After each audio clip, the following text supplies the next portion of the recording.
നമ്മൾ കൊച്ചിക്കാരാണെങ്കിൽ പാലാരിവട്ടം വഴി യാത്ര ചെയ്യുമ്പോൾ സ്ഥിരം കാണുന്നൊരു ചേച്ചിയുണ്ട്. നല്ല ചൂട് നെയ്ച്ചോറ്, നാടൻ ഊണും ചിക്കൻ കറിയൊക്കെ ആയിട്ട് എല്ലാ ദിവസവും ചേച്ചി ഇവിടെ ഉണ്ട്. നിങ്ങളുടെ വീട്ടില് വെക്കേഷൻ ഇരുന്നപ്പോ ഇങ്ങനെ അവന്മാരുടെ നിലത്താളോടെ ചോദിക്കുന്നത് ജ്യൂസിന്റെ ഇട്ട് നേരത്തെ അങ്ങനെയാണെങ്കിൽ കൊണ്ടുപോയി വിൽക്കുമെന്ന് ചോദിച്ചു. അപ്പൊ അവര് പറഞ്ഞപ്പ എന്നോട് പറഞ്ഞ് നെയ്ച്ചോറും ചിക്കൻ കറി ഇട്ടെന്ന ഹസ്ബൻഡാ ചോദിച്ചത് ചെയ്ത് തന്നാ കൊണ്ടുപോയി വിൽക്കുമെന്ന് ചോദിച്ചു. വിൽക്കാനും പറഞ്ഞു. എന്തായാലും തുടങ്ങിയതാണ്. ഇത്ര വലിയ ലാഭമൊന്നുമില്ല. 1,500 രൂപ കിട്ടും.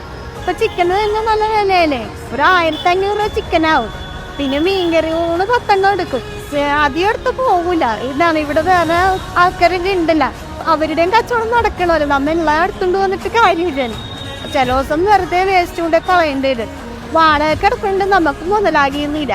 അപ്പൊ 1,500 കിട്ടണോണ്ട് ഓട്ടോറിക്ഷ കാശും 10-300 കൈ പിടിക്കാനും ഉണ്ടാവും. വലിയ സമ്പാദ്യമൊന്നും ഉണ്ടാവില്ല.